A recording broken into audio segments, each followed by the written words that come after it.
in which a husband allows his wife to hug other men. To know this movie name, watch till the end. The film starts with a man, whose name is Vic. He is riding his bike home after a ride through the woods.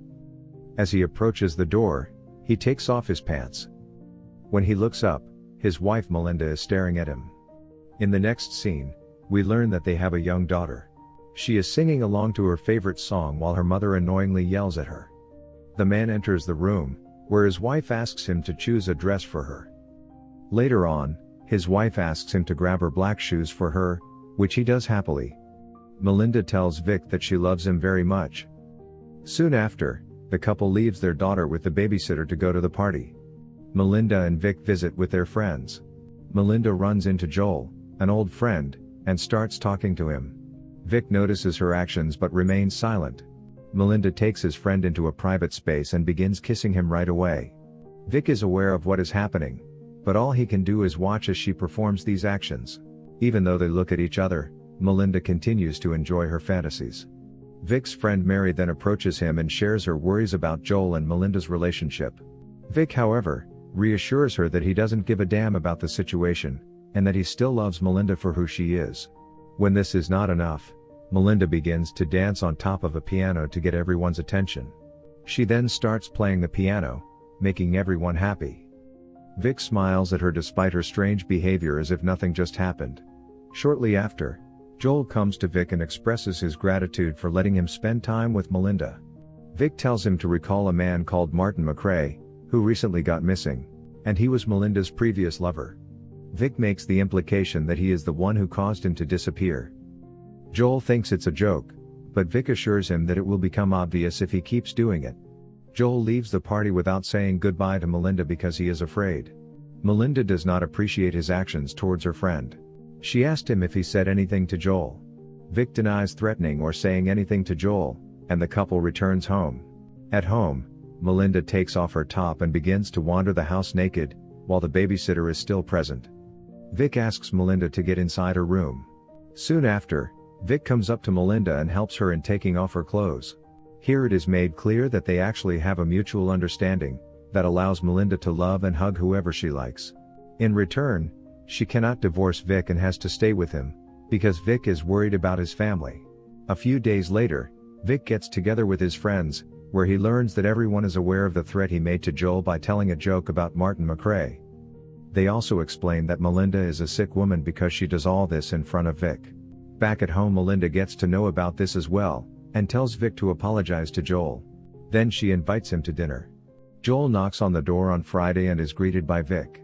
He inquires nervously if Melinda is at home, to which Vic again jokes that she isn't. Vic tells him that they will talk and enjoy some seafood later. Later at the table, Vic makes Joel a grilled cheese sandwich, while Melinda begins eating it in a way that seems to be intended to irritate his husband. She sends Vic to take her daughter to bed and tell her bedtime stories. Later, Vic encounters Melinda and Joel hugging each other. One day, Vic and Melinda are having a conversation with writer Don Wilson and his wife Kelly at a party. Don calls him a killer and jokes about Martin McRae. Later, seeing Trixie and Melinda dancing, Vic asks Kelly to dance, and after she agrees, they start dancing. This makes Melinda jealous and she continues watching Vic dance. On their way home, Melinda asks Vic if he finds Kelly more attractive than her and if he wants to hug her. Vic admits, then she tries to prove herself better than Kelly by kissing his bull. Then after reaching home, Vic hugs her. Next day, Vic and Melinda are watching their daughter play. His bank calls him with information regarding Melinda's bank account. He learns that she sent a piano player a check for $3,000. Vic then starts looking into this person's background more. Vic finds Charlie and visits him in person after doing some research. Unexpectedly, Melinda also arrives at the restaurant smiling and talking with Charlie. One night, Melinda does not return home and spends the night with Charlie when she returns home the next morning. Vic welcomes Melinda and asks where she was. She is looking pretty drunk. He approaches Melinda and begs her to stop seeing Charlie for the sake of their daughter Trixie. Melinda refuses and tells Vic that Trixie was his decision, not hers. She also tells Vic about her night with Charlie and how he hugged her. Next week, they go to a party at their friend's house. Surprisingly, Charlie has also been invited to the party and Melinda goes to greet him. She brings Charlie to meet Vic.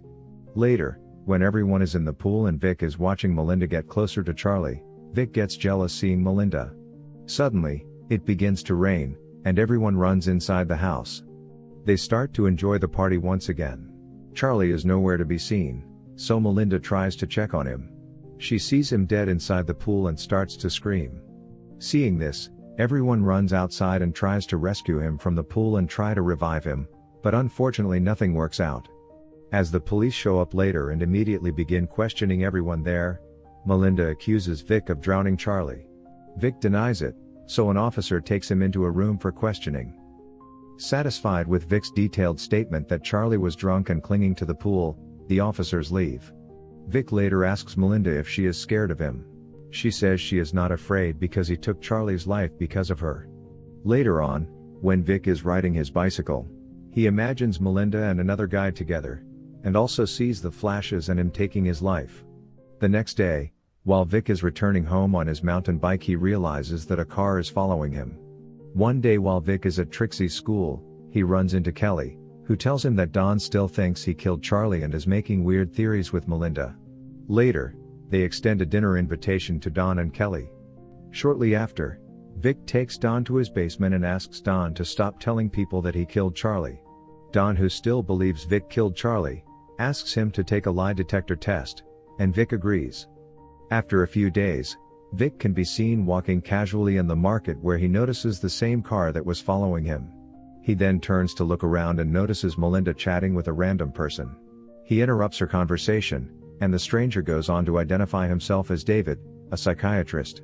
Vic realizes that Melinda and Don have hired David as a private investigator to keep an eye on him. Vic shows up at Don's house shortly after, and claims that Don hired a private investigator to spy on him. On his way home one day, Vic sees Melinda enjoying her time exploring the city with another man. The man is Melinda's ex-boyfriend from college named Tony. The next day, Melinda invites Tony to her house for dinner, and tells Vic that Tony is the first American boy she hugged. Vic becomes upset upon hearing this, but he keeps a straight face and behaves friendly with Tony. Vic encounters them going upstairs in his bedroom. He sees that she is doing her usual things and they catch each other's eye.